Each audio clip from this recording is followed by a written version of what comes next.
Welcome to Allworks Philippines, and in this video, I'm going to show you how to sign up as an affiliate for free para pwede ka nang kumita sa mga mare-refer mong service provider, freelancer gaya ng labandera, manicurista, massage therapist, on-call driver, at maraming pang iba.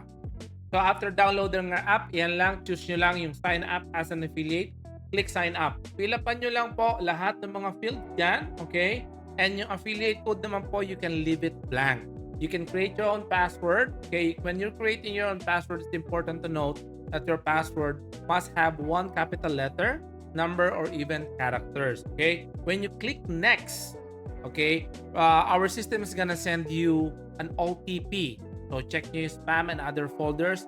Enter the OTP, and then you will be required to actually send one valid ID and one selfie with your valid ID. This is for us to be very strict na gusto natin lahat po ng mga users na magsa-sign up sa atin is yung mga tunay na tao. Hindi gaya dun sa may nakita kasi ako na may nag-sign up using a monkey's picture, if you are familiar with that. So we want to filter everyone who's signing up on our app na legit na tao po talaga. So ganun lang po, fill upan nyo lang po yan. Use a valid email, a valid phone number, yung affiliate code, you can leave it blank. Click next, you will receive an OTP on your email. Enter your OTP and then submit your valid ID along with yourself. So this is how your profile is gonna look after you verify your profile. So the verified na wait for 24 to 48 hours, you submitted your ID and selfie, at eto, pwede na po kayong mag-start na mag-earn using your affiliate code. So pwede nyo po i-click yung copy. Ito yung maliit na image beside your code. Yan po yung copy button. So makikita nyo po yan. Pag click nyo po, may lalabas po na copied. And then pwede nyo pong i-share yung affiliate code doon po sa mare-refer nyong freelancer. Okay? So you can start earning small amount, 2% para po sa free. So kung makikita nyo po dyan, nakalagay po sa mobile phone nyo na you are a free affiliate. So bakit free? Meron po kasi tayong different level of affiliates, and you can actually upgrade your account by purchasing vouchers, no? Yung upgrade vouchers natin para mag-increase po yung commission nyo sa mga freelancer natin. Pag-uusapan po natin yan on other video.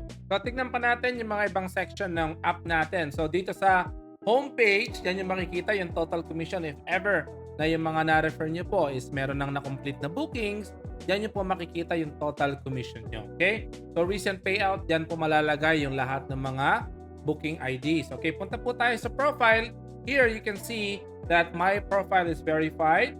Okay, I can change my picture there, edit profile, and I can choose a picture there, edit my name, and then you can change your password, you can contact support.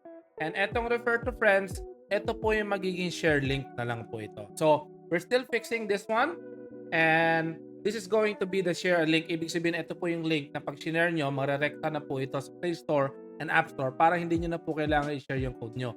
So wait for us to actually fix this one. And then terms and condition, privacy policy, frequently asked question, nandito po yan. Okay? So nasa first release po tayo. We're still completing this one. Okay, punta naman po tayo sa guide. Dito naman po sa guide, dito po kami mag-upload ng mga PDF material para mo mapag-aralan nyo po talaga kung ano mo po talaga yung. Okay? Dito naman po sa promote. Okay, dito sa promote, makikita nyo, dito nyo po makikita yung mga freelancer na pwede nyo pong i-promote. Okay? So, ayan, makikita nyo po, may copy po dyan. Ayan, pwede nyo pong i-share link at ma-share nyo po yung freelancer doon sa mga naghahanap ng service providers na mga kaibigan nyo. So, pwede nyo pong i-filter kung ano ito, si Techie David. Pwede nyo pong i-click yan. And then, pwede nyo pong i-share yung link niya para po ma-rekta naman po dun sa app. Yan. So, makikita nyo, nandyan po lahat ng category natin. So, meron po tayong mga sample freelancers. So, literally, madali lang po mag-promote. Kung meron po kayong kaibigan na naghahanap ng, let's say, massage therapist, click nyo lang po dyan. So, meron po tayong isang Jane Cruz na 3 years experience na po, 0 certificate, and just click share link. Ayan na po. So, ma-click nyo yung share link. Yan, no? So, search. And then, sa marketing materials naman po, sa section, dito po kami mag-upload ng mga video na pwede nyo pong gamitin sa pagre-refer to attract potential clients and freelance.